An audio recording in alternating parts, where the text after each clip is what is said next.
نحمده ونصلي على رسوله الكريم أما بعد فأعوذ بالله من الشيطان الرجيم بسم الله الرحمن الرحيم قل هو الذي أنشأكم وجعل لكم السمع والأبصار والأفئدة قليلا ما تشكرون صدق الله العظيم رب اشرح لي صدري ويسر لي أمري واحلل عقدة من لساني يفقه قولي NTV দর্শক forum Malaysia আয়োজিত আজকের এই এনটিভি ইফতার প্রোগ্রাম 2024-এ ইন্টারন্যাশনাল ইয়ুথ সেন্টার হল রুমে আপনারা যারা উপস্থিত হয়েছেন আপনাদের সবাইকে জানাচ্ছি আন্তরিক শুভেচ্ছা এবং অভিনন্দন। আহলান ওয়া সাহলান ওয়া মারহাবান বিকুম ফি হাযাল লিকা আত-তাইয়্যিব আল মুবারাক।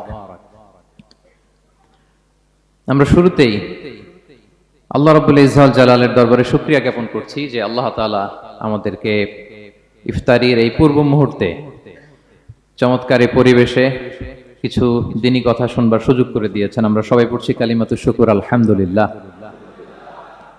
তো সম্মানিত শুধু আমি সূরা মুলকের 23 নম্বর আয়াত তেলাওয়াত করেছি। এই 23 নম্বর আয়াতে এই আয়াতে আল্লাহ তাআলা আমাদেরকে স্পেশাল 3টা ব্লেসিংস দিয়েছেন, 3টা নেয়ামত দিয়ে ধন্য করেছেন। এ নিয়ে আমরা কথা শুনবো ইনশাআল্লাহ। আল্লাহ তাআলা বলছেন قل هو الذي أنشأكم وجعل لكم السمع والأبصار والأفئدة قليلا ما تشكرون। নবী হে আপনি বলুন তিনি সে সত্তা যিনি তোমাদেরকে সৃষ্টি করেছেন আর তোমাদেরকে দিয়েছেন শ্রবণ শক্তি, দৃষ্টি শক্তি আর চিন্তা শক্তি, কিন্তু খুব অল্প সংখ্যক লোকই তোমরা শুকরগুজার হও। এই যে এত বড় নেয়ামত পেয়ে আমরা ধন্য, আমরা শুকরগুজার হই না। তাহলে 3টা ফ্যাকাল্টি বা 3টা ক্যাপাসিটি বা 3টা এবিলিটি যে আল্লাহ তাআলা আমাদেরকে বিশেষ নেয়ামত দিয়েছেন, সেই 3টা নেয়ামতের কথা আল্লাহ বলেছেন। এক হচ্ছে হিয়ারিং, 2 হচ্ছে ভিশন, 3 হচ্ছে intellect. I repeat, hearing, vision, intellect, অর্থাৎ শ্রবণ শক্তি, এরপর তিনি দিয়েছেন আমাদেরকে দৃষ্টি শক্তি আর দিয়েছেন চিন্তা শক্তি বা বিচার বুদ্ধি। তো এই 3টা নেয়ামতের মধ্যে থেকে সর্বশেষ যে নেয়ামতটা অর্থাৎ চিন্তা শক্তি বা বিচার বুদ্ধি, যে আল্লাহ তাআলা আমাদের মধ্যে বিবেক দিয়েছেন, বিচার বুদ্ধি দিয়েছেন, এই পয়েন্টটা নিয়ে আমি আজকে কিছু কথা আপনাদের সামনে উপস্থাপন করব ইনশাআল্লাহ বিইذنিল্লাহ। সম্মানিত সুধী, আমরা মানুষ, আমরা উই আর ইন্টেলেকচুয়াল বিং, আমরা হচ্ছে বুদ্ধিবৃত্তিক প্রাণী। অর্থাৎ আল্লাহ তাআলা আমাদেরকে ফ্রি উইল দিয়েছেন, আমাদেরকে ক্রিটিক্যালি থিংকিং করার সুযোগ দিয়েছেন, বিচার বুদ্ধি বিবেক কমন সেন্সকে কাজে লাগানোর সুযোগ আল্লাহ তাআলা আমাদেরকে দিয়েছেন। এবং এজন্যই আল্লাহ তাআলা আমাদেরকে আশরাফুল মাখলুকাত বানিয়েছেন। আমাদের ফ্রি থিংকিং করার সুযোগ আছে, আমাদের ইন্টেলেক্ট আছে, আমাদের ইন্টেলিজেন্স আছে, আমরা আমাদের সিদ্ধান্তগুলো নিজের মন মতো করে নিতে পারি। এজন্য আমরা হচ্ছে আশরাফুল মাখলুকাত। এজন্য আল্লাহ তাআলা ফেরেশতাদেরকে অর্ডার করেছেন যাতে তারা আমাদেরকে সিজদা দেয়। সুবহানাল্লাহ। এই সেজদাটা আবার ইবাদতের সেজদা ছিল না, এটা ছিল অনারারি সাজদা, সম্মানসূচক সাজদা। ইবাদতের সেজদায় লুটিয়ে পড়া যায় একজনের সামনে। আওয়াজ করে বলুন তো তিনি কে? তো ফেরেশতারা যে সেজদাটা আমাদেরকে দিয়েছিল এটা ছিল অনারারি সাজদা, সম্মানসূচক সাজদা। তো এই বিচার বুদ্ধি বিবেক বুদ্ধি এগুলোই আমাদেরকে পশু থেকে আলাদা করেছে। পশুর কিন্তু এই ইন্টেলেক্ট নাই, বিচার বুদ্ধির ক্ষমতাটা তাদের নাই। এজন্য পশু থেকে আমরা আলাদা। এবং চিন্তা আর বিবেককে খাটানোর জন্য আল্লাহ তাআলা মহামূল্যবান একটা অঙ্গ আল্লাহ তাআলা আমাদেরকে দিয়েছেন, সেটা হচ্ছে ব্রেইন, আমাদের মস্তিষ্ক। এটাকে কাজে লাগিয়ে, কমন সেন্স কাজে লাগিয়ে আমরা পৃথিবীতে সভ্যতার পর সভ্যতা নির্মাণ করেছি। পৃথিবীতে মানুষ ছাড়া অন্য কোনো প্রাণী কি এটা করতে পেরেছে? এটা মানুষ করেছে, কারণ আল্লাহ তাআলা মানুষকে এই চিন্তা শক্তি দিয়েছেন, বিচার বুদ্ধি দিয়েছেন এবং সফিস্টিকেটেড একটা ব্রেইন দিয়েছেন। এটা কাজে লাগিয়ে আমরা অনেক বড় কাজ করে ফেলতে পারি। এবং আপনি শুনলে অবাক হবেন, আমাদের এই যে ছোট্ট ব্রেইনটা, খুব বেশি না কিন্তু ওজন, একটা প্রাপ্তবয়স্ক মানুষের হিউম্যান ব্রেইনের ওজন কত ধারণা আছে কারো? হ্যাঁ, কত? 3 pound, on an average 3 pound, মানে 1.5 কেজি। এই 1.5 কেজি ওজনের ব্রেইন দিয়ে আমরা পৃথিবীতে এই সভ্যতাগুলো বিনির্মাণ করেছি। এবং আপনি শুনলে অবাক হবেন, আমাদের এই ব্রেইনের মেমোরি ক্যাপাসিটি, মেমোরি স্টোরেজ অনেক বেশি। বিজ্ঞানীরা গবেষণা করে ওনারা জানিয়েছেন যে আমাদের হিউম্যান ব্রেইনের মেমোরি হচ্ছে 2.5 পেটাবাইটস। আপনারা মেগাবাইটের নাম শুনেছেন, গিগাবাইটের নাম শুনেছেন, পেটাবাইট হয়তো অনেকে শুনেন নাই। পেটাবাইট আরো অনেক বেশি, অনেক বড়। তো 1 পেটাবাইটে হয় 1 মিলিয়ন গিগাবাইট। আই রিপিট, 1 পেটাবাইটে হয় 10 লক্ষ গিগাবাইট। তার মানে আমার আর আপনার যে হিউম্যান ব্রেইন, এই ব্রেইনের ক্যাপাসিটি হচ্ছে 25 লক্ষ গিগাবাইট। সুবহানাল্লাহ, এত আস্তে। 25 লাখ গিগাবাইট আমাদের ব্রেইনের মেমোরি বা স্টোরেজ। আচ্ছা বলেন, আপনাদের এই যে আইফোন মোবাইল, এটাতে মেমোরি কত? 256 জিবি ম্যাক্সিমাম, ম্যাক্স 256 জিবি। আচ্ছা গেল। এরপর আমাদের ল্যাপটপ গুলোতে মেমোরি স্টোরেজ কত ম্যাক্সিমাম? সাধারণত 500 জিবি, যারা খুব বেশি নেয় হয়তো 1000 জিবি, 1 টেরাবাইট, তাই না?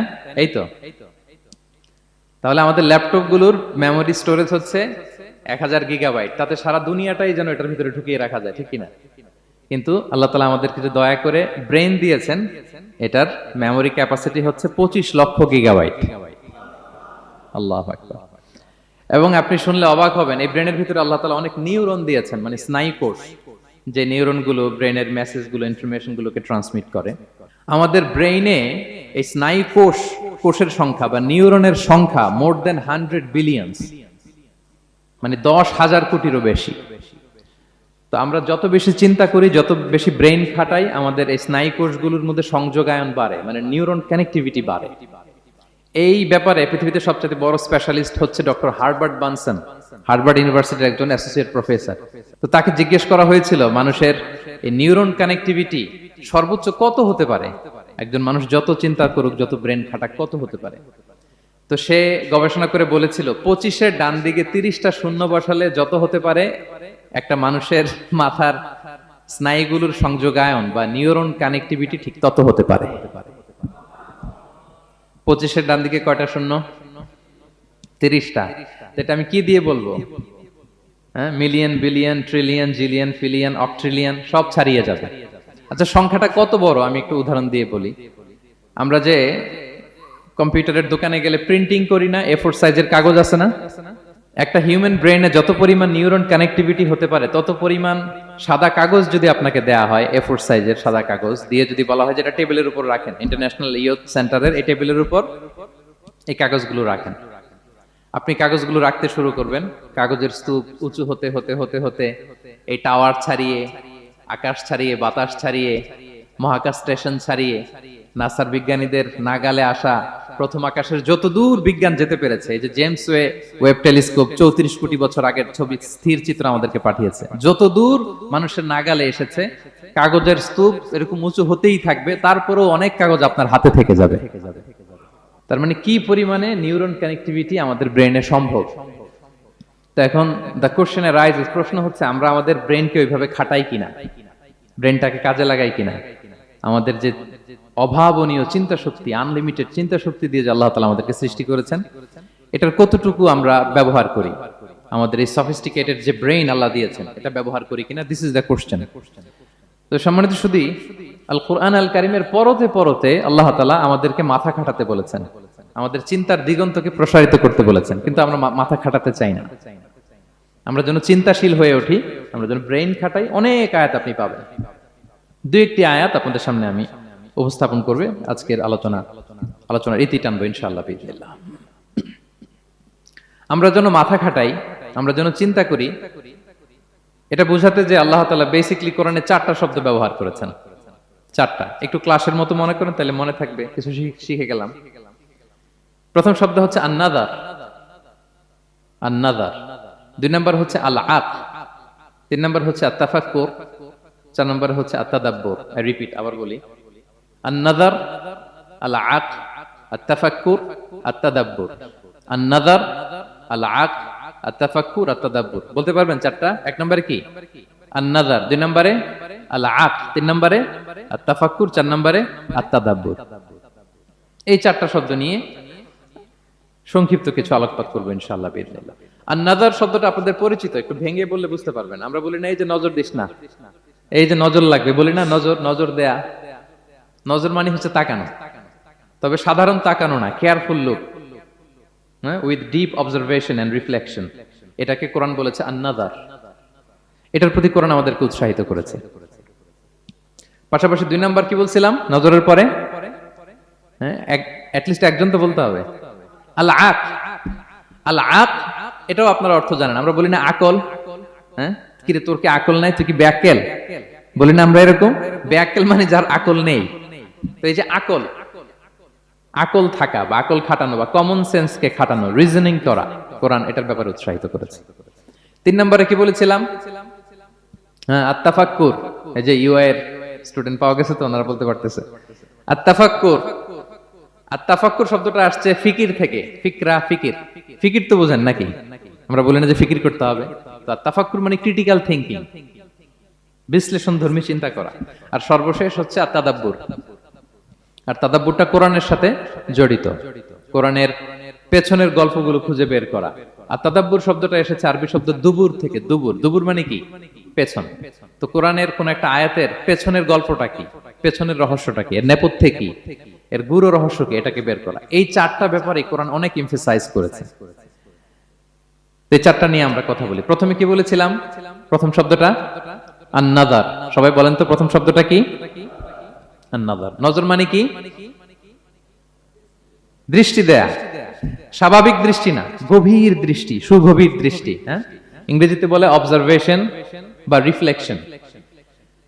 তা আমরা যেন শুধু ফেল ফেল করে তাকিয়ে না থাকি। আল্লাহ বলেছে তাকালে তাকানোর মতো তাকাবা, গভীর দৃষ্টি দিবা। আল্লাহ বলেন আফালা ইয়ানজুরুনা ইলাল ইবিলি কাইফা খুলিকাত ওয়া ইলাস সামাই কাইফা রুফিআত ওয়া ইলাল জিবালি কাইফা নুসিবাত ওয়া ইলাল আরদি কাইফা সুতিহাত।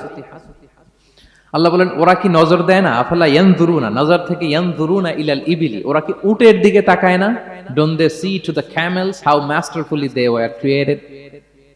হ্যাঁ, তারা কি উটের দিকে তাকায় না কিভাবে উটকে সৃষ্টি করেছি? তারা কি আকাশের দিকে তাকায় না খুঁটিবিহীন বিশাল আকাশকে কেমন করে বানালাম? তারা কি পাহাড়ের দিকে তাকায় না কিভাবে পাহাড়কে ফার্মলি সেট করা হলো পৃথিবীর সাথে? তারা কি জমিনের দিকে তাকায় না কিভাবে জমিনটাকে বিস্তীর্ণ করে দেয়া হয়েছে? তো এই 4টা কথা আল্লাহ বললেন। রাসূল সাল্লাল্লাহু আলাইহি ওয়াসাল্লাম যখন মক্কার কুরাইশদেরকে তাওহীদ, রিসালাত, আখিরাতের দাওয়াত দিচ্ছিল, তারা এই দাওয়াতকে প্রত্যাখ্যান করলো, তারা মানছে না। তো তখন আল্লাহ তাআলা এই আয়াত নাজিল করে বললেন আফালা ইয়ানজুরুনা ইলাল ইবিলি কাইফা খুলিকাত। মক্কার কুরাইশরা কি উটের দিকে তাকায় না? উটকে কিভাবে আমি তৈরি করলাম এটা একটু দেখতে পারে না ওরা? আরে উটের দিকে তাকালেই তো ওরা উটের মালিক আমি আল্লাহরে খুঁজে পাবে। কারণ কুরাইশরা ছিল কোরআনের প্রাইমারি অডিয়েন্স, যদিও কোরআন সবার জন্য এসেছে। তো আল্লাহ বললেন আফালা ইয়ানজুরুনা ইলাল ইবিলি কাইফা খুলিকাত। ওরা কি উটের দিকে তাকায় না? উট দেখার জন্য তো ওদের চিড়িয়াখানায় যাওয়া লাগবে না, অথবা মক্কার কুরাইশদের চায়নাতেও যাওয়া লাগবে না, কারণ উট তো ওদের গৃহপালিত প্রাণী, ঠিক কি না? ঘরে ঘরে আরব দেশে উট আছে না নাই? আছে। তো উটের দিকে তাকায় না। সম্মানিত সুধী, উটের কথা আল্লাহ কেন বললেন? কুরাইশদেরকে উটের কথা বললেন এজন্য, উট হচ্ছে এমন আজীব একটা প্রাণী যেটা প্রাণী বিজ্ঞানীদেরকে হয়রান করে দিয়েছে। আল্লাহু আকবার। আপনি অবাক হবেন উটের যে ফিচার আল্লাহ তাআলা দিয়েছেন। মক্কার লোকেরা উটের গোশত খাইতো, উটের দুধ খাইতো, উটের চামড়া দিয়ে দ্য ফাইনেস্ট লেদার, দামি লেদার তারা বানাতো। উটের উপর মাল নিয়ে বোঝাই করে মরুভূমি এক প্রান্ত থেকে আরেক প্রান্তে পাড়ি দিত, নিজেরা উটের উপর রাইডিং করত। এবং উট হচ্ছে এমন প্রাণী যেটা একসাথে 1 মাস না খেয়ে বেঁচে থাকতে পারে। 1 মাস পানিও খাওয়া লাগবে না, খাবারও খাওয়া লাগবে না। সুবহানাল্লাহ পড়বেন না? এট এ টাইমে একটা উট, প্রাপ্তবয়স্ক একটা উট একসাথে 200 লিটার পানি খেয়ে ফেলতে পারে।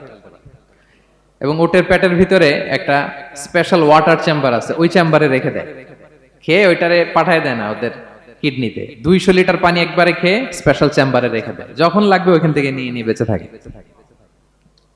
1 মাস না খেয়ে বেঁচে থাকে কি করে? উটের পিঠে দেখবেন একটা কুজ আছে, একটা উঁচু উটকে যদি কল্পনা করেন, উপরে একটা কুজ আছে না? এই পুরো কুজটা হচ্ছে চর্বির আধার। তো ওটার যখন খাবার থাকে না মরুভূমিতে, মাসের পর মাস যখন চলে, ওই চর্বি থেকে এনার্জি নিয়ে সে মরুভূমিতে চলে, সে না খেয়েও বাঁচতে পারে। আমাদের চোখের মধ্যে যেমনি একটা পাপড়ি, এরকম এক পাপড়ি দিয়ে উটকে আল্লাহ বানায় নাই, ডবল লেয়ারের পাপড়ি দিয়েছে। কারণ মরুভূমির মধ্যে চলতে পথে লু হাওয়া থাকবে, মরুভূমির সাইমুম, বালুর ঝড়, এই ঝড় মোকাবেলার জন্য, লু হাওয়া মোকাবেলার জন্য ডবল লেয়ারের চোখের পর্দা। একটা পর্দা ফেলে রাখে আর একটা খুলে সে হাঁটতে থাকে, তার কিছুই হয় না। সুবহানাল্লাহ। আমাদের 98 ডিগ্রি ফারেনহাইটে স্বাভাবিক তাপমাত্রা, তাই না? 99 ডিগ্রি হলে আমাদের জ্বর, 100 ডিগ্রি হলে জ্বর, 101, 102 সর্বোচ্চ আমরা সহ্য করতে পারি। এর বেশি যদি হয়, 103 ডিগ্রি হলে বেহুশ হয়ে যায় মানুষ। 4 ডিগ্রি হলে আমাদের দেহের ভেতরে যে কোষগুলো আছে এগুলো মরে যায়। কিন্তু একটা উট মরুভূমির তাপমাত্রায় প্রতিদিন 104 ডিগ্রি, 5 ডিগ্রি তাপমাত্রা সহ্য করে খুব স্বাভাবিক উট চলতে পারে, তার কিছুই হয় না। এবং মরুভূমির মধ্যে যে ক্যাকটাস আছে, গুলমলতা, বড় বড় কাঁটা জাতীয় গাছ, যেই কাঁটা পৃথিবীর কোনো প্রাণী খেতে পারবে না, কিন্তু একটা উট অনায়াসে খেয়ে ফেলতে পারে। উটের জিহ্বাকে এবং পাকস্থলীকে আল্লাহ এমন স্পেশালি মেড করেছেন, যত কাঁটা দিবেন খেয়ে সাবার ওর কিছুই হয় না। সুবহানাল্লাহ বিহামদি। আল্লাহ বলে, আফালা ইয়ানজুরুনা ইলাল ইবিলি কাইফা খুলিকাত, ওরা কি উটের দিকে তাকায় না? আরে উটকে নিয়ে গবেষণা করলেই তো উটের মালিককে খুঁজে পায় তারা। এরপর বললেন, ওয়া ইলাস সামাই কাইফা রুফিআত, ওরা কি আকাশের দিকে তাকায় না, কিভাবে খুঁটি ছাড়া আকাশকে আমি বানিয়েছি। আপনারা যখন বিমানে চড়েন তখন কি শুধু ভিডিও করতে থাকেন নাকি? মেঘের ভিডিও, আকাশের ভিডিও, তখন তাকাবেন আকাশের দিকে। সুবহানাল্লাহ, কিভাবে আল্লাহ আকাশকে তৈরি করেছেন। ওয়ালাকাদ যায়্যানা সামাআদ দুনিয়া বিজিনাতিল কাওয়াকিব, আল্লাহ বলেন এই প্রথম আকাশটাকে আমি তারা দিয়ে সুশোভিত করেছি, বিশাল বিশাল তারা। এই যে আমরা সূর্য দেখি, এটা একটা তারা, পৃথিবীর চেয়ে 13 লক্ষ গুণ বড় এই সূর্য। কত গুণ বড় বলে ফেললাম হুট করে মুখ দিয়ে, কিন্তু কল্পনা করতে পারতেছি। তার মানে 13 লক্ষটা পৃথিবী সূর্যের মধ্যে রাখার জায়গা আছে। তাই বলে মনে করেন না যে সূর্য অনেক বড় সাইজের তারা। ন, সূর্য এই মহাশূন্যের খুব ছোট্ট সাইজের একটা তারা। সূর্যের চেয়ে লক্ষ কোটি গুণ তারা আছে। যে সূর্য পৃথিবীর চেয়ে 13 লক্ষ গুণ বড়, ওই সূর্যের চেয়ে কোটি গুণ বড় তারা আছে। এরকম লক্ষ কোটি কোটি তারা নিয়ে আমাদের গ্যালাক্সি মিল্কি ওয়ে, এরকম কোটি কোটি গ্যালাক্সি আছে। সুবহানাল্লাহ, কোটি কোটি গ্যালাক্সি নিয়ে আমাদের এই প্রথম আকাশের মহাশূন্য। তার মানে পুরো প্রথম আকাশটাকে যদি একটা মানচিত্র দেয়া হয়, ওইখানে মাইক্রোস্কোপ দিয়ে পৃথিবীকে খুঁজে পাওয়া যাবে না। আই রিপিট, পুরো প্রথম আকাশটাকে যদি একটা বড় মানচিত্র বানানো হয়, আমরা যে পৃথিবীতে আছি, মাইক্রোস্কোপ দিয়েও এটাকে খুঁজে পাওয়া যাবে না। এই বিশাল প্রথম আকাশের মহাশূন্য যখন শেষ, এরপরে হচ্ছে প্রথম আকাশের লেয়ার, তারপরে হচ্ছে দ্বিতীয় আকাশের মহাশূন্য, তারপরে দ্বিতীয় আকাশের লেয়ার। বিষ্ণু ইসলাম বলেন, দ্বিতীয় আকাশের তুলনায় প্রথম আকাশটা কত ছোট শোনো। সাহারা মরুভূমির মধ্যে যদি তোমার হাতের আংটি ছুঁড়ে ফেলে দাও, পুরো মরুভূমির তুলনায় তোমার হাতের আংটি যত ছোট, আল্লাহর দ্বিতীয় আসমানের তুলনায় প্রথম আসমানটা ঠিক তত ছোট। আবার তৃতীয় আসমানের তুলনায় দ্বিতীয় আসমানটা ঠিক ওই রকম। আবার চতুর্থ আসমানের তুলনায় তৃতীয় আসমানটা ওই রকম। এইভাবে 7 আসমান। এরপরে আল্লাহর কুরসি, মাউদাউল কাদামাইন, যেখানে আল্লাহ তার কুদরতি পা রাখেন। তো 7 আসমানটা যত বড়, পুরো সাহারা মরুভূমির মধ্যে আংটি ফেলে দিলে মরুভূমির তুলনায় আংটি যত ছোট, আল্লাহর কুরসির তুলনায় পুরো 7 আসমানটা ঠিক তত ছোট। কল্পনা করা যায়? এজন্য আল্লাহ বলেছেন, আফালা ইয়ানজুরুনা ইলাল ইবিলি কাইফা খুলিকাত, একটু উট নিয়ে চিন্তা করতে পারো না? আকাশটা নিয়ে একটু ভাবতে পারো না? ওয়া ইলাল জিবালি কাইফা নুসিবাত, একটু পাহাড়ের দিকে তাকিয়ে একটু অবজারভেশন করা যায় না, রিফ্লেকশন। ও মক্কার লোকেরা, পাহাড় দেখার জন্য তো তোমাদের অন্য দেশে যাওয়া লাগবে না, তোমরা তো সারাউন্ডেড বাই মাউন্টেন্স, চারদিকে শুধু পাহাড়, পাহাড় আর পাহাড়। এই পৃথিবীর ভেতরে 7টা টেকটনিক প্লেট আছে। এই 7 tectonic plates creates the mountain range on earth. পৃথিবীর মধ্যে মাউন্টেন এভাবেই হয়েছে। বিগ ব্যাং এর মহাবিস্ফোরণের পরে এই প্লেটগুলো যখন কোলাপস করলো, মাঝখানের জায়গা উঁচু হয়ে গেল, দ্যাট ইজ মাউন্টেন। এটাই মাউন্টেন। আমেরিকার আলাস্কা একটা জায়গা আছে, পৃথিবীর সবচেয়ে বড় মাউন্টেন রেঞ্জ। এটা লম্বায় প্রায় 2000 কিলোমিটার লম্বা একটা পাহাড়। ইউরোপের সবচেয়ে বড় পাহাড় হচ্ছে আল্পস পর্বতমালা, ওটা লম্বায় 1200 কিলোমিটার। কল্পনা করতে পারেন, একটা পাহাড় 1200 কিলোমিটার লম্বা। আর সবচেয়ে উঁচু যে পর্বত শৃঙ্গ Mount Everest 29,035 fit.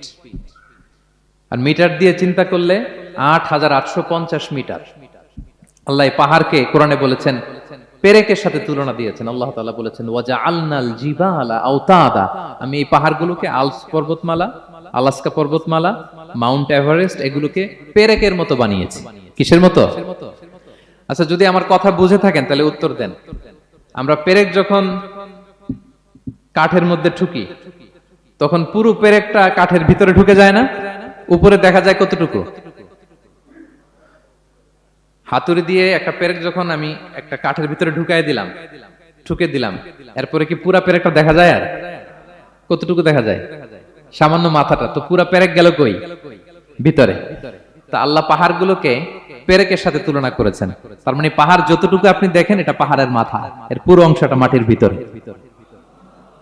29,035 fit Mount Everest যেটা, এটার কমপক্ষে 10 গুণ এটা মাটির ভিতরে আছে। আলাস্কা পর্বতমালা বাইরে যদ্দূর 10 গুণ ভিতরে, আলস পর্বতমালা বাইরে যদ্দূর 10 গুণ ভিতরে, তুর পাহাড় বাইরে যদ্দূর 10 গুণ তার ভিতরে। আল্লাহু আকবার। এজন্য আল্লাহ বলেন ওয়াইলাল জিবালি কাইফা নুসিবাত, ওরা কি পাহাড়ের দিকে তাকায় না কিভাবে এই পাহাড়গুলোকে আমি তৈরি করেছি। আল্লাহ যখন এই পৃথিবী সৃষ্টি করলেন, পৃথিবীর মধ্যে ভাইব্রেশন হচ্ছিল, কাঁপাকাঁপি, কাঁপছিল পৃথিবী। আল্লাহ পৃথিবীর কাঁপাকাঁপি বন্ধ করার জন্য এই পেরেকের মতো পাহাড়গুলোকে পৃথিবীতে ঠুকে দিলেন, কাঁপাকাঁপি বন্ধ হয়ে গেল। এই দৃশ্য দেখে ফেরেশতারা বলে ইয়া রাব হাল মিন খালকিকা আশাদ্দু আলাল জিবাল, আল্লাহ পাহাড়ের এত শক্তি, পৃথিবী কাঁপতেছিল, পাহাড় আপনি ঠুকে দিলেন, পৃথিবীর কাঁপাকাঁপি বন্ধ হয়ে গেল। আপনার সৃষ্টির মধ্যে পাহাড়ের চেয়ে শক্তিশালী কিছু আছে? আল্লাহ বললেন আছে। সেটা কি? আল হাদিদ। আল্লাহ বললেন সেটা লোহা, কারণ লোহা দিয়ে পাহাড় কাটা যায়, ঠিক কিনা? লোহার কথা শুনে ফেরেশতারা অবাক, লোহা পাহাড়ের চেয়ে শক্তিশালী? ফেরেশতারা প্রশ্ন করলো ইয়া রাব্বি হাল মিন খালকিকা আশাদ্দু মিনাল হাদিদ, তাহলে আপনার সৃষ্টির মধ্যে লোহার চেয়ে শক্তিশালী কিছু আছে? আল্লাহ বললেন আছে। কি সেটা? আন্নার, আগুন। কারণ আগুন লোহাকে কি করে? গলিয়ে ফেলে। ফেরেশতারা শুধু অবাকই হচ্ছে। ফেরেশতারা বলে আগুনের চেয়ে শক্তিশালী কিছু আছে? আল্লাহ বলে আছে আল মা, পানি। কারণ আগুনে দাউ দাউ করে জ্বলে ওঠা আগুনের মধ্যে পানি দিলে আগুন অস্তিত্ব হারায়। ফেরেশতারা শুধু অবাকই হচ্ছে। তারা বলে তাহলে পানির চেয়ে শক্তিশালী কিছু আছে? আল্লাহ বলেন আছে। আর রিহ, বাতাস। কারণ বাতাস পানিকে একদিক থেকে আরেক দিকে নিয়ে যায়। জলের মধ্যে বায়ুর উচ্ছ্বাস লাগলে জলোচ্ছ্বাস তৈরি হয়, ঠিক কি না? ফেরেশতারা আবার অবাক হয়ে বলে তাহলে বাতাসের চেয়ে শক্তিশালী কিছু আছে? আল্লাহ বললেন আছে। সেটা কি? বলতেছে বনি আদম। ওই মানুষ শক্তিশালী যে গোপনে দান করে, এত গোপনে যে ডান হাত কি দান করলো, বাঁ হাত সেটা টের পায় না। পড়েন সুবহানাল্লাহ। এই লম্বা হাদিস বলার বা বোঝানোর মূল উদ্দেশ্য হচ্ছে আল্লাহ পাহাড়কে সৃষ্টি করেছেন ওয়া ইলাল জিবালি কাইফা নুসিবাত, পাহাড়কে আল্লাহ তাআলা জমিনের মধ্যে এভাবে সেট করেছেন। আল্লাহ বলে ওরা কি একটু পাহাড়ের দিকে তাকায় না, আকাশের দিকে তাকায় না? ওরা কি একটা উটের দিকে তাকায় না? ওয়া ইলাল আরদি কাইফা সুতিহাত, ওরা কি জমিনের দিকে তাকায় না, জমিনকে কিভাবে আমি বিস্তৃত করেছি। আমরা তো কত চমৎকার মাটি দেখি, তাই না? বীজ রোপণ করে দিলে কি উর্বর জমি, হ্যাঁ, ঘাস লতাপাতা ফলমূল হয়। আসলে পুরো পৃথিবীটাই কি এরকম নরম? না, অনেক স্তর আছে। এই ভূপৃষ্ঠের নিচে আপনি পাবেন পাললিক শিলার স্তর, রূপান্তরিত শিলার স্তর, আগ্নেয়গিরির শিলার স্তর। তার মানে পৃথিবীর ভেতরে দাউ দাউ করে আগুন জ্বলছে, এবং আগ্নেয়গিরির জ্বালামুখ ভেঙে যখন এই অগ্নুৎপাতের লাভা বের হয় তখন বোঝা যায় পৃথিবীর ভেতরে কেমন আগুন পাওয়া যায়, ঠিক কিনা? তাহলে প্রথম শব্দটা আমি কি বলেছিলাম? আন-নাযার। মনে আছে তো না?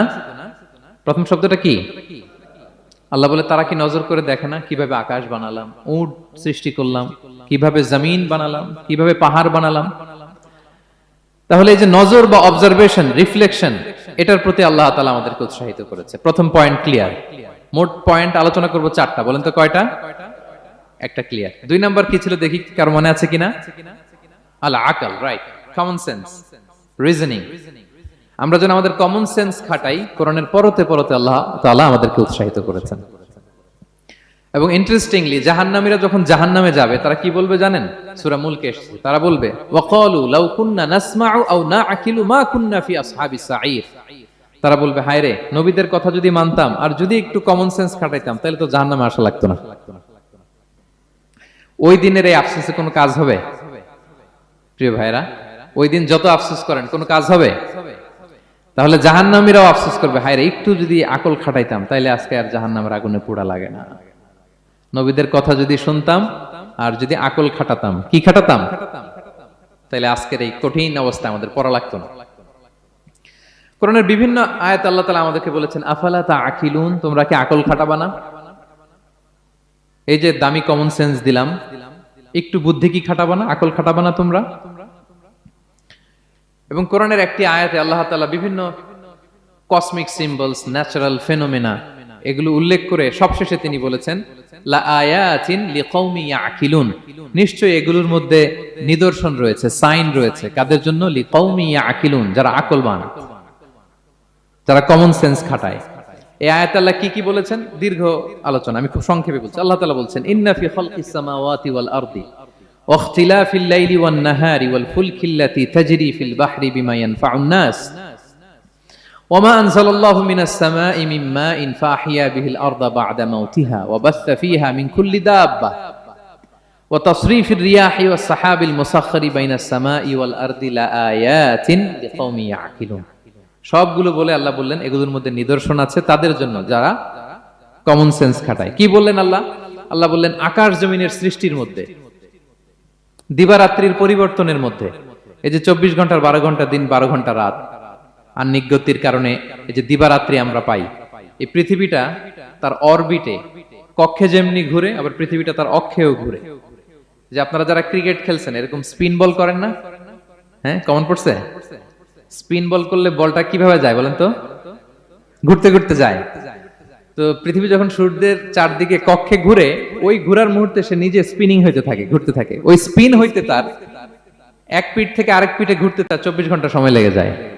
ওইটার কারণে দিবারাত্রি হয়। 12 ঘন্টায় আমরা দিন পাই, 12 ঘন্টায় আমরা রাত পাই। আল্লাহ বলেন এই দিবারাত্রির পরিবর্তনের মধ্যে নিদর্শন আছে। তারপরে সাগরে যে ভেসে বেড়ায় বড় বড় নৌযান, জলযান, আপনারা দেখেছেন কিনা জানি না, এই যে icon of the ocean, Titanic জাহাজের চেয়ে 10 গুণ বড় জাহাজ, আমি দেখে এসেছি পশ্চিমা দেশগুলোতে। এত বিশাল বড় জাহাজ, এটা সামনে দাঁড়ালে এটার দৈত্যের মতো মনে হয়। মালয়েশিয়াতে তো অনেক কন্ডোমোনিয়ামস, 10-15টা কন্ডোমোনিয়ামস একসাথে জোড়া লাগালে এটা যত বড়, ওই ক্রুজগুলো, জাহাজগুলো এত বড়।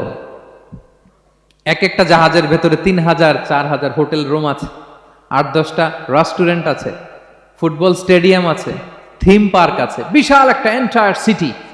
এই বিশাল ক্রুজগুলো, Icon of the Sea, Virgin Voyages, Royal Caribbean, এগুলো সাগরের উপর দিয়ে ভেসে বেড়ায়। আল্লাহ বলে বল ফুলকিল্লাতি তাজরি ফিল বাহরি বিমা ইয়ানফাউন নাস, সাগরের উপরে বিশাল বড় বড় ক্রুজগুলো ভেসে বেড়ায়, এর মধ্যে নিদর্শন আছে। এরপর আল্লাহ বললেন আমি পানি থেকে সব প্রাণী তৈরি করেছি, ওয়াজআলনা মিনাল মাই কুল্লা শাইইন হাই, সব প্রাণ এসেছে পানি থেকে। বিজ্ঞান এটাকে কনফার্ম করেছে। তারা বলেছে পৃথিবীর সর্বপ্রথম এককোষী প্রাণীর নাম হচ্ছে অ্যামিবা। অ্যামিবা এসছে, জুপ্লাঙ্কটন, ফাইটোপ্লাঙ্কটন, ব্যাকটেরিয়া প্লাঙ্কটন, এভাবে স্পিসিসগুলো ডেভেলপ করেছে। আল্লাহ বলে এর মধ্যে নিদর্শন আছে। এরপর আল্লাহ তাআলা বলেছেন মৌসুমী বায়ু, এই যে বায়ুর প্রবাহ, এতে নিদর্শন আছে। আর আকাশ জমিনের মাঝখানে যে মেঘমালাগুলো ভেসে বেড়ায়, এই সবগুলোর ভেতরে নিদর্শন আছে। কাদের জন্য? আল্লাহ বলেন লাআয়াতিন লিকাওমি ইয়াকিলুন, তাদের জন্য যারা আকল খাটায়, যারা কমন সেন্স খাটায়। সুবহানাল্লাহ পড়বেন না? এজন্য বিমানে যদি আপনারা উইন্ডো সিট পান, কি করবেন আজকে থেকে বলেন? উইন্ডো সিটের পাশে বসে বসে রিল দেওয়ার জন্য ভিডিও মেক করব। কি করবেন? হ্যাঁ, আল্লাহর নিদর্শন দেখব, কত ক্ষুদ্র আমি, কত নগণ্য আমি, কত তুচ্ছ আমি, এটা বুঝবার চেষ্টা করব। তাহলে 4টা পয়েন্টের 2টা চলে গেল, একটা হচ্ছে নাযার আর একটা হচ্ছে আল আকল। 3 নাম্বার কি ছিল? একজন বলতে হবে। আত-তাফাক্কুর। আত-তাফাক্কুর মানে ক্রিটিক্যাল থিংকিং। ক্রিটিক্যাল থিংকিং করা। আল্লাহ যে আমাদেরকে ব্রেন দিয়েছেন, এটা দিয়ে ক্রিটিক্যাল থিংকিং করা, ব্রেনটাকে কাজে লাগানো, গড্ডালিকা প্রবাহে ভেসে না বেড়ানো, ব্রেনটাকে আমরা যেন কাজে লাগাই। আত-তাফাক্কুর। ইব্রাহিম আলাইহিস সালাম এই আত-তাফাক্কুর বা ক্রিটিক্যাল থিংকিং এর ক্ষেত্রে আমাদের জন্য অনুপম আদর্শ ছিল। কোন নবীর নাম বললাম? সবাই বলেন তো নবীর নাম কি? উনি যেই সময়টাতে পৃথিবীতে এসেছিলেন তখন কেউ করত তারার পূজা, কেউ করত চাঁদের পূজা, কেউ করত সূর্যের পূজা। আমরা হইলে কি করতাম? কোন এক দলে ঢুকে যেতাম। কি বলেন? এক দল করে তারার পূজা, আরেক দল সূর্যের, আরেক দল চাঁদের। আমরা হইলে কি করতাম? এক দলে ঢুকে যেতাম। উনি ঢুকেন নাই। উনি এই তারকা পূজারী, সূর্য পূজারীদের চিন্তার দেয়ালে আঘাত করেছেন। সুবহানাল্লাহ। ফালাম্মা জান্না আলাইহিল লাইলু রাআ কাওকাবা। উনি কিভাবে সত্যের সন্ধান পেলেন দেখেন। উনি রাত্রিবেলা যখন দেখেন যে লোকজন তারার পূজা করে, উনি ভাবলেন হাযা রব্বি, তারাই কি আমার রব? পরে দেখে না, দিনের বেলায় তারারে আর খুঁজে পাওয়া যায় না। এখন মনে মনে ভাবে হায় রে, আমার রব যদি আবার মাঝে মধ্যে না থাকে তা আমি যাবো কই? এক সময় উনি আসে, আরেক সময় নাই। এরকম খোদা দিয়ে আমাদের কোনো লাভ আছে? যিনি সবসময় আমার টেক কেয়ার করবে, আমরা তো ওই খোদার ইবাদত করি, ঠিক কিনা? উনি বললেন না না, এই তারা আমার রব হতে পারে না। এরপর দেখা যায় আরেকদিন রাত্রিবেলা সবাই চাঁদের পূজা করে, কি দ্যুতিময় চাঁদ, জ্যোৎস্না ছড়ায়। তো উনি ভাবলেন, আহাদা রাব্বি, এটাই কি আমার রব? পরে দিনের বেলা যখন দেখে না, চাঁদ তো আর দেখা যায় না, চাঁদ তো আর নাই, ভ্যানিশ, ডিসঅ্যাপিয়ার। পরে বলে না, চাঁদ আমার রব হতে পারে না। এবার দিনের বেলা দেখলেন দ্বিপ্রহরের জল জলে সূর্য খা খা রোদ বিলাচ্ছে গোটা বিশ্বে। দেখে যে সবাই এটার ফলোয়ার বেশি, সবাই সূর্যের পূজা করে। কিন্তু আবার গোধূলি লগ্নে সানসেটের টাইমে যখন সূর্য ডুবে গেল, হায় হায়, উনি বিপদে পড়লেন। এবার আমি কই যাব, সূর্যও তো থাকে না। আল্লাহু আকবার। তখন তিনি ঘোষণা দিলেন, ইন্নী ওয়াজ্জাহতু ওয়াজহিয়া লিল্লাযী ফাতারাস সামাওয়াতি ওয়াল আরদা হানিফা ওয়া মা আনা মিনাল মুশরিকিন। হে তারকা পূজারী, হে চাঁদের পূজারী, হে সূর্য পূজারী, আমি তোমাদের কোনো দলের সাথে নাই, বরং আমি আমাকে ওই সত্তার দিকে মনোনিবেশ করলাম, আত্মসমর্পণ করলাম। ফাতারাস সামাওয়াতি ওয়াল আরদ, যিনি আকাশ সৃষ্টি করেছেন, জমিন সৃষ্টি করেছেন। হানিফা ওয়া মা আনা মিনাল মুশরিকিন, আমি শিরক করি না, আমি হানিফ হিসেবে সে আল্লাহর ইবাদত শুরু করে দিলাম। পড়েন আল্লাহু আকবার। তাইলে উনি স্রোতে গা ভাসান নাই, কোন এক দলে না ঢুকে উনি ওনার ক্রিটিক্যাল থিঙ্কিং, ওনার অ্যানালজি, ওনার বিবেককে উনি কাজে লাগিয়েছেন। তো সম্মানিত সুধী, এজন্য চিন্তা করা, এটাকে আরবিতে বলে আত-তাহান্নুস মিন বাকায়া আল ইব্রাহিমিয়া। এটা ইব্রাহিমী চিন্তার অবশিষ্টাংশ। সেদিন ইব্রাহিম আলাইহিস সালাম এভাবে চিন্তা করতেন, গবেষণা করতেন। সূরাতুন নাহলে আল্লাহ তাআলা মৌমাছি কিভাবে মধু সংগ্রহ করে এই ইনফরমেশনটা যখন আমাদের সামনে পেশ করলেন, এই আয়াতের শেষেও তিনি একই কথা বললেন, ইন্না ফি যালিকা লাআয়াতান লিকাউমিন ইয়াতাফাক্কারুন। নিশ্চয় এর মধ্যে যারা চিন্তাশীল তাদের জন্য নিদর্শন আছে। মৌমাছি যে মধু সংগ্রহ করে, আপনারা মৌচাক দেখছেন? কে কে দেখি মৌচাক দেখছেন? মাশাআল্লাহ। আচ্ছা, ঠিক আছে। রাসূল সাল্লাল্লাহু আলাইহি ওয়াসাল্লাম মধু বড্ড পছন্দ করতেন। পিওর হানি, দুর্গন্ধওয়ালা হানি তিনি খেতেন না, পিওর হানি খাবেন, খুবই এনার্জেটিক। এবং কোরআনে মাত্র দুইটা জিনিসকে শেফা বলা হয়েছে। এক হচ্ছে কোরআনকে বলা হয়েছে শেফা, আর এই মধুকে বলা হয়েছে শেফা। সুবহানাল্লাহ। আল্লাহ তাআলা বললেন, ওয়া আওহা রাব্বুকা ইলান নাহলি আনিত্তাখিযি মিনাল জিবালি বুয়ুতা ওয়া মিনাশ শাজারি ওয়া মিম্মা ইয়ারিশুন। আল্লাহ তাআলা মৌমাছিকে শিখাই দিলেন কিভাবে মৌচাক বাঁধতে হবে। এবং আল্লাহ বললেন, ইত্তাখিযি মিনাল জিবালি বুয়ুতা, তোমরা পাহাড়ে মৌচাক বাঁধো, ওয়া মিনাশ শাজার, গাছের মগ ডালে বাঁধো, অথবা উঁচু মাচার উপরে বাঁধো, যাতে গ্রামের ছোট্ট ছেলেরা ঢিল মারতে না পারে। মৌচাক যারা দেখছেন, এটা কি নিচু নিচু জায়গায় মৌমাছির মৌচাক হয় না, উঁচু একেবারে মগ ডালে। এটা মৌমাছিরা শিখাই দিছে কে? হ্যাঁ, কে শিখিয়েছে? আল্লাহ সুবহানাহু ওয়া তাআলা মৌমাছিকে শিখিয়ে দিয়েছে। যারা আরবি বোঝেন তারা বুঝতে পারবেন, ইত্তাখিদি এটা ফেমিনিন জেন্ডার। তার মানে আল্লাহ যা অর্ডার করেছেন, এটা পুরুষ মৌমাছিকে অর্ডার করেন নাই, নারী মৌমাছিকে। তো গবেষণায় দেখা গিয়েছে পুরো মৌচাকের বাসাটাকে এখানে যে লিডারশিপ বহন করে, এটা কোনো পুরুষ মৌমাছি না, এটা নারী মৌমাছি। সুবহানাল্লাহ। এবং তিন ধরনের মৌমাছি থাকে, একটা হচ্ছে কুইন বি, রানী মৌমাছি, আরেকটা হচ্ছে মেল বি, এরা বংশ বিস্তার করে, আরেকটা হচ্ছে ওয়ার্কার বি, এরা এই মধু আনা নেওয়া করে। তা আল্লাহ এদেরকে বললেন, কুলি মিন কুল্লি সামারাত, এই মৌমাছি তোমরা আশেপাশের সব সুন্দর সুন্দর ফুল থেকে, ফল থেকে, ফ্লাওয়ার নেকটার্স, পুষ্প রস সংগ্রহ করে নিয়ে আসো। মধু এত স্বাস্থ্যকর, হেলদি ডায়েট কেন? কারণ আশেপাশের গাছের মধ্যে এখানে আপনার ভেষজ গাছ আছে, ঔষধি গাছ আছে, বনাজি গাছ আছে, ঠিক কিনা? তো মৌমাছিগুলো সেখান থেকে ফ্লাওয়ার নেকটার্স, পুষ্প রস সংগ্রহ করে আবার চলে আসে। এবং আল্লাহ বললেন, ফাসলুকি সুবুলা রব্বিকি যুলুলা, পথ ভুলে যাও না, যেই পথে গেছো ওই পথে ফিরে আসো। একটা মৌমাছি মৌচাক থেকে প্রায় 10 কিলোমিটার দূরেও অনেক সময় চলে যায়, আবার 10 কিলোমিটার পথ চিনে আবার মৌচাকে এটার ফিরায় আনে কে? এই পুরো মেকানিজমটা নিয়ে গবেষণা করে অস্ট্রিয়ান একজন সায়েন্টিস্ট, তার নাম হচ্ছে কার্ল ব্রনফেশ, সে একটা বই লিখেছে, দ্য ডান্সিং বিজ, এবং এই বই লিখে সে নোবেল লরেট হয়েছে, নোবেল প্রাইজ পেয়েছে। আমরা তো মধু পাইয়া হাতের তালুর মধ্যে নিয়ে জিহ্বা দিয়ে চাটি, আমাদের তো আর ব্রেন খাটানোর ওই সময় নাই। ওই কার্ল ভন ফ্রেশ, সে এই মৌমাছি নিয়ে গবেষণা করে নোবেল প্রাইজ পেয়েছে। আর আমরা মাথা খাটাইতে পারলাম না। তো সে গবেষণা করে পেয়েছে, মানে কোরআনের আয়াত যা যা বলেছে সে তাই পেয়েছে। মৌমাছি ওখান থেকে ফুলের পুষ্পরস, ফ্লাওয়ার নেকটার্স এনেই কিন্তু মৌচাকে রাখে না, ওইটারে সে খেয়ে ফেলে। এবং সে গবেষণা করে পেয়েছে এক একটা মৌমাছির 2টা স্টোমাক, 2টা পাকস্থলী। একটা পাকস্থলীতে সে নিজের খাবার দাবার খায়, আরেকটা পাকস্থলীতে এই পুষ্পরস, ফ্লাওয়ার নেকটারস গুলা সে রাখে। সেখানে আল্লাহ তাআলা একটা স্পেশাল এনজাইম দিয়ে ওইটাকে প্রিজার্ভ করে, প্রত্যেকটা মৌমাছির নিচে একটা টিউব আছে, সেই টিউব দিয়ে নল দিয়ে মৌচাকে যে ওই মধুগুলো রেখে আসে। পড়েন সুবহানাল্লাহ। এবং এই মধুর ভেতরে আল্লাহ তাআলা ন্যাচারাল অ্যান্টিসেপটিক রেখেছেন, এটার নাম প্রপোলিস। দ্বিতীয় বিশ্বযুদ্ধে রাশিয়ান সোলজাররা তারা আহত হলে তারা অ্যান্টিসেপটিক কিনে লাগাতো না, তারা মধু লাগায় দিত, আর আহত সোলজার তারা মুহূর্তে সুস্থ হয়ে যেত।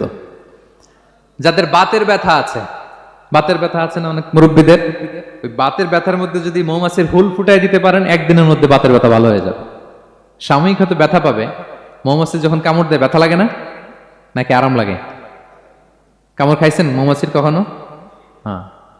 তো বাতের ব্যথার মধ্যে আপনি মৌমাছির হুল ফুটাই দিলে আর ব্যথা নাই। সুবহানাল্লাহ বিহামদি। মুখতালিফুন আলওয়ানু, বিভিন্ন ধরনের ক্রিম হানি, হোয়াইট হানি, ইয়েলো হানি, ব্ল্যাক হানি, নানা ধরনের হানি আল্লাহ তাআলা এইভাবে প্রিজার্ভ করেছেন মৌমাছির মধ্য দিয়ে। আল্লাহ বলেন, এই যে এতগুলো মৌমাছি পুষ্প রস এনে মৌচাকের মধ্যে রসগুলো রাখে, মধু তৈরি হয়। আল্লাহ বলেন, ইন্না ফি যালিকা লাআয়াতান লিকাওমি ইয়াতাফাক্কারুন, নিশ্চয় এর মধ্যে আল্লাহ তাআলা চিন্তাশীলদের জন্য নিদর্শন রেখেছেন।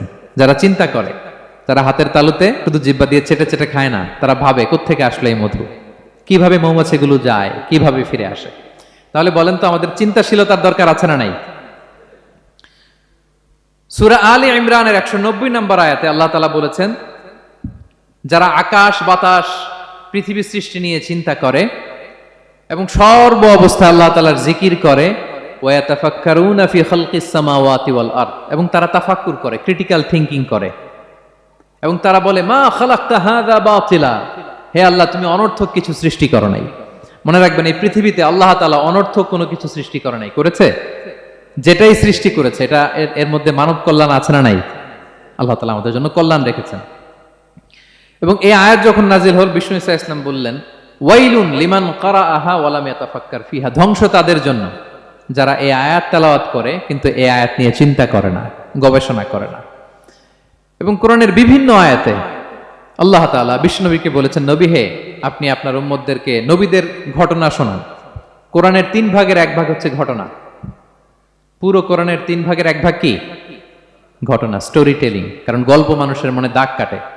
আল্লাহ তাআলা বলেছেন, ফাকুসুসিল কসাসা লাআল্লাহুম ইয়াতাফাক্কারুন, নবী হে, আপনি তাদেরকে কিচ্ছা শোনান, ঘটনা শোনান, নবীদের কাহিনী শোনান, লাআল্লাহুম ইয়াতাফাক্কারুন, যাতে করে তারা ক্রিটিক্যাল থিংকিং করে। তারা লূত আলাইহিস সালামের কওমের ঘটনা যখন শুনে যে আল্লাহ তাআলা আপসাইড ডাউন করে দিয়েছিলেন, তারা যখন কওমে আদের ঘটনা শুনে, কওমে সামুদের ঘটনা শুনে, তারা যেন চিন্তাশীল হয়। এবং বিশ্বনবীর সাহাবী আবু দারদা রাদিয়াল্লাহু তাআলা আনহু, উনি বলতেন, তাফাক্কুরু সাআতিন খায়রুন মিন কিয়ামি লাইলা, 1 ঘন্টা কেউ যদি আল্লাহর সৃষ্টি নিয়ে চিন্তা করে, সেটা সারা রাত তাহাজ্জুদের সালাত অফার করার চেয়ে উত্তম। আমরা অনেকে মনে করি শুধু তাসবিহ পড়াই ইবাদত, জিকির করাই ইবাদত, শুধু কোরআন তেলাওয়াতই মনে হয় ইবাদত, শুধু কিয়ামুল লাইল করা ইবাদত। কিন্তু বিশ্বনবীর সাহাবী, যিনি ইসলাম আমাদের চেয়ে ঢের বেশি বুঝেছেন, তিনি বলেন, আল্লাহর এই সৃষ্টি শৈলী, এই সৃষ্টি নৈপুণ্য নিয়ে 1 ঘন্টা চিন্তা করা, ক্রিটিক্যাল থিংকিং করা, সারা রাত নফল তাহাজ্জুদের চেয়েও সেরা। এবার বলেন, আমাদের চিন্তা করার দরকার আছে না নাই? ব্রেনটা খাটাবেন তো? এই যে যারা কনভার্টেড মুসলিম হয়, এরা কিন্তু অনেক চিন্তা ফিকির করে, নিজের সাথে নিজে বোঝাপড়া করে, ক্রিটিক্যাল থিংকিং করে, তাদের অ্যানালজি কাজে লাগিয়ে, আল্লাহর দেয়া ব্রেনকে কাজে লাগিয়ে এরপরে শাহাদা পাঠ করে, এমনি এমনি না। এই যে কিছুদিন আগে আমেরিকান এক পপ স্টার কালেমা পড়ছে না? আপনি জানেন, একটা ধর্ম চেঞ্জ করা, একটা ফেইথ চেঞ্জ করা, এটা কত বড় সিদ্ধান্ত? হ্যাঁ, বাপদাদার ধর্ম, বয়স 30-40, এতদিন যে ধর্ম মানলাম, এটাকে চেঞ্জ করে নতুন ধর্মে কনভার্ট হয়, এটা কত বড় সিদ্ধান্ত? Could you imagine that? It's not a joke. নিজের সাথে নিজের অনেক বোঝাপড়া করতে হয়, তারাই ক্রিটিক্যাল থিংকিং করে। এবং বিষ্ণু ঈসা ইসলাম, উনি নবী হওয়ার আগেও এই চিন্তার ইবাদত করতেন। তিনি হেরা গুহায় চলে যেতেন, কাবা থেকে 6 কিলোমিটার উত্তরে, 634 মিটার উঁচু জাবালে নূরের উপরে একটা কেইভ আছে, গুহা, এটার নাম হচ্ছে গারে হেরা।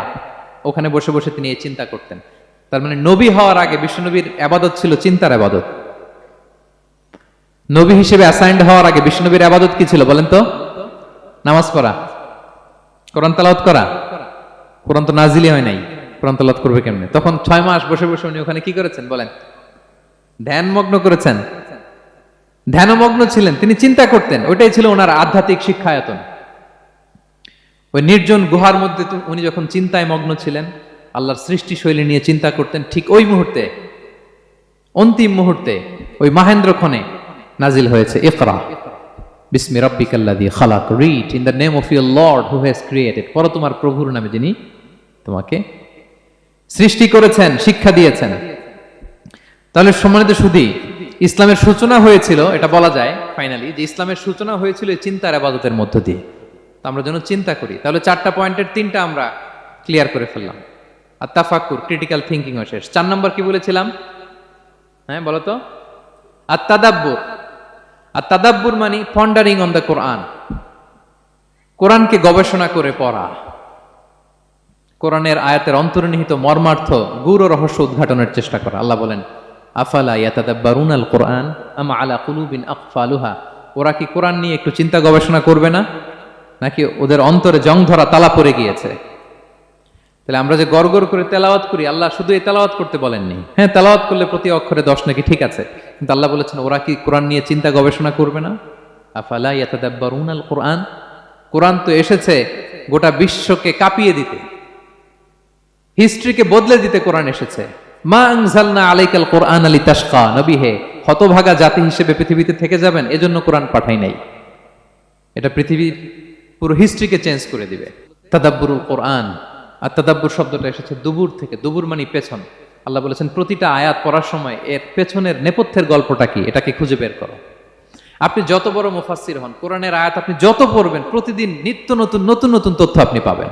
আল্লাহর কসম, আমি আল আজহারে কোরআন নিয়ে পড়াশোনা করেছি, IIM এ কোরআন নিয়ে masters, human embryology in the Holy Quran, PhD-র 5 বছর, human behavioural patterns in the Holy Quran. এখনো তো তাফসির করে যাই, প্রতিদিন কোরআন স্টাডি করি। একটা আয়াত যত পড়ি, প্রত্যেক স্টাডিতে নতুন নতুন ইনফরমেশন আমার মাথায় চলে আসে। শুধু আমার মাথা না, পৃথিবীর যত বড় মুফাসসির হোক তিনি, যত পড়বে কোরআন, যত রিভাইজ করবে, যত রিসার্চ করবে, প্রত্যেক রিভিশনে সে নতুন নতুন তথ্য পাবে। এজন্য আল্লাহ বলেন আফালা ইয়াতাদাব্বারুনাল কোরআন, ওরা কি কোরআন নিয়ে একটু চিন্তা গবেষণা করবে না, নাকি ওদের অন্তরে তালা, জং ধরা তালা লেগেছে? তো সম্মানিত সুধী, আসুন এই কোরআন নাজিলের মাসে আমাদের জং ধরা তালাটাকে আনলক করার জন্য আমরা কোরআনকে with vast concentration, with deep analysis and critical thinking নিয়ে যেন পড়ি। প্রতিটা আয়াত পড়ার সময় এর পেছনের গল্পটা কি, কোন প্রেক্ষাপটে নাজিল হলো, বর্তমান সময়ের সাথে কিভাবে এটাকে অ্যাটাচ করা যায়, এটার অন্তর্নিহিত গূঢ় রহস্যটা কি, এই গূঢ় রহস্য উদ্ঘাটনের কথা, কোরআন নিয়ে গবেষণার কথা এবং চিন্তার কথা বারবার কোরআন আমাদেরকে বলেছে। আমাদের এই চিন্তাকে জাগানোর জন্য এই কোরআন বারবার আমাদের কাছে আহ্বান করেছে। এখন আমাদের কি একটু সময় হবে না কোরআনকে চিন্তার সাথে গবেষণার সাথে পড়ার? হ্যাঁ, চিন্তাশীলতার সাথে গবেষণা করে কোরআন স্টাডি করার দরকার আছে না নাই? বলেন বলেন। হ্যাঁ, পড়বেন তো আপনারা। যারাই চিন্তা করবে, চিন্তাশীল হবে, কমন সেন্সকে খাটাবে, তারাই পৃথিবীর হিস্ট্রি পাল্টে দিবে। এই যে বিমান দিয়ে যে আমরা চড়ি, 2 ভাই আবিষ্কার করছে, Wilbur Wright, Orville Wright, Wright ভ্রাতৃদ্বয়। বলেন তো এই অরভিল রাইটের চোখ ছিল কয়টা? 3টা না? হ্যাঁ, উইলবার রাইটসের হাত ছিল কয়টা? আমার হাত কয়টা? আপনার হাত কয়টা? তো ওরা পারলে আমরা পারবো না কেন? কারণ এই চিন্তার ইবাদত থেকে আমরা দূরে সরে গিয়েছে। আমাদের মধ্যে রিজনিং নাই, আমাদের মধ্যে লজিক্যাল আন্ডারস্ট্যান্ডিং নাই, আমাদের মধ্যে ক্রিটিক্যাল থিঙ্কিং নাই, আমাদের মধ্যে পন্ডারিং অন দ্য কোরআনিক ভার্সেস নাই। আল্লাহ তাআলা আমাদের যে বিবেক, চিন্তা শক্তি দিয়েছেন, এটাকে আমরা কাজে লাগাই না, এজন্য আমরা পিছিয়ে পড়েছি। সম্মানিত সুধী, কোরআন বারবার আমাদের এই চিন্তা শক্তিকে জাগানোর জন্য আহ্বান করেছে। কোরআনের আয়াতের পরতে পরতে কোরআন আমাদেরকে বলেছে আমরা যেন চিন্তাশীল হই। এই যে সফিস্টিকেটেড ব্রেইন আল্লাহ তাআলা দয়া করে আমাদেরকে দান করেছে, আমরা যেন এই ব্রেইনটাকে কাজে লাগাই, আমরা যেন আমাদের বিবেকটাকে কাজে লাগাই, আমরা যেন আমাদের কমন সেন্সকে কাজে লাগাই। তাহলে আমাদের সোনালী অতীত আবার আমরা ফিরে পাবো। তাহলে আজকের এই আলোচনা থেকে ফাইনাল কথা হচ্ছে যে আমাদেরকে চিন্তা করতে হবে, যে কোনো জিনিসকে কোশ্চেন করতে হবে, প্রশ্ন করতে হবে, কেন, কিভাবে, ও পারলে আমি কেন পারবো না। কোরআনের আয়াত পড়ার সময় বারবার চিন্তা করবেন, সব দায় দায়িত্ব আমাদের উপর ঠেলে দিয়েন না। কোরআন নিয়ে শুধু আমরাই গবেষণা করবো আর ওয়াজ শোনাবো, এটা not only my sole responsibility, আপনাদেরও দায়িত্ব আছে, প্রত্যেকের দায়িত্ব। যত কোরআন পড়বেন আপনার অন্তরের তালা খুলে দিবে কে? আল্লাহ তাআলা আমাদেরকে চিন্তাশীল হওয়ার তৌফিক দান করুক। আমাদের এই সফিস্টিকেটেড ব্রেনকে যেন আমরা কাজে লাগাতে পারি, আমাদের কমন সেন্সকে যেন আমরা কাজে লাগাতে পারি, আমাদের রিজনিংকে যেন আমরা কাজে লাগাতে পারি। ইব্রাহিম আলাইহিস সালামের মতো গদ বাঁধা গড্ডালিকা প্রবাহে গা ভাসিয়ে না দিয়ে আমরা যেন প্রশ্ন করতে পারি, আমরা যেন বিবেককে কাজে লাগাই। আল্লাহ তাআলা আমাদের সবাইকে কথাগুলো বোঝার ও আমল করার তৌফিক দান করুক।